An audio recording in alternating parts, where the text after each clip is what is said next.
Recently, we filmed and posted a video about my switch to a full-frame sensor format and the downsides and upsides of that. If you already saw that video, you would know that as I was switching sensor formats, I got a new lens to go with it. That lens is the Samyang 85mm f1.4 autofocus lens, and today I'm going to review it. Hello, I'm Noah from Anything Cameras, the channel that focuses on helping you improve your filming and photography.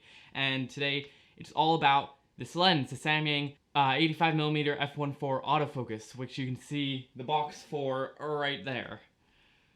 So I've had this lens for about a month and a half now, and I've been using it pretty frequently, both with photo and video. And this lens is only around $650 depending on where and when you buy it. Now, if you compare that to the Sony G Master lens of the same caliber, 85 f1.4, that is a price difference of nearly $1,300. Again, depending on where and when you buy the various lenses. So where and how did they cheap out? Because obviously this isn't going to be quite the same quality as that lens. Now let me say, this lens for the price is really good.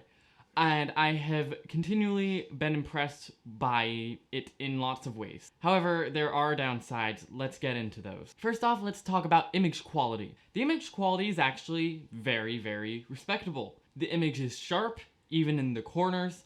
At wide apertures, it's very acceptable.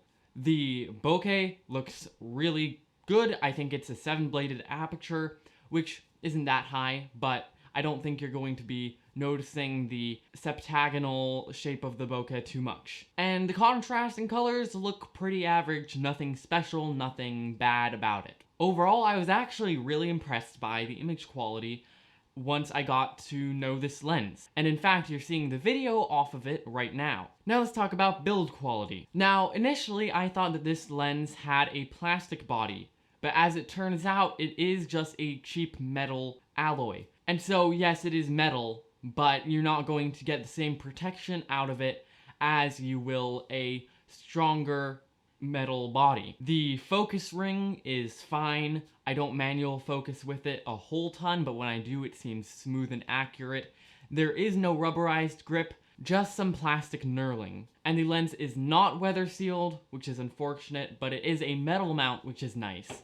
And for the price point and the image quality you're getting, the build quality is about what I would expect. The lens itself is large and heavy. Personally, I don't mind it because a lot of the cameras you're going to be putting this on are going to be small, light, mirrorless cameras. But if you are traveling, it is something to keep in mind. Now let's talk about autofocus. Before I go any further, please be sure to like and subscribe and ring that bell icon so you get notified every time we post a video. This is one of the areas where Samyang could have put a little bit more time and money into. The autofocus in photo is really good, especially on a camera such as the A7riii or a camera that has a similar caliber of autofocus. I have done a couple different photo shoots with animals and humans alike with eye detect autofocus, and I was very impressed by Sony's autofocus capabilities and the ability of the lens to keep up. Video, however, is where this gets a little bit rocky. Now, I haven't yet been able to use my Sony A7riii with another lens, so I can't confirm that it's the lens for sure. However, it has been known to have issues with video and autofocus from the reviews I have seen, and the Sony A7riii and A7riii are both known for really good video autofocus, so it is almost definitely the lens. So what are these issues? Well, a lot of the time the lens does fine, and the camera does really well. Right now the camera is continuously autofocusing on my face. You can see that if I lean back, or if I lean forward, that it stays in focus.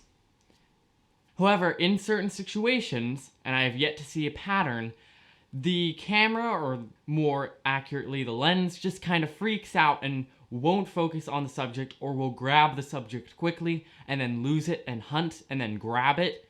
And especially if the subject is moving around, you are going to have a hard time with this lens keeping up in video.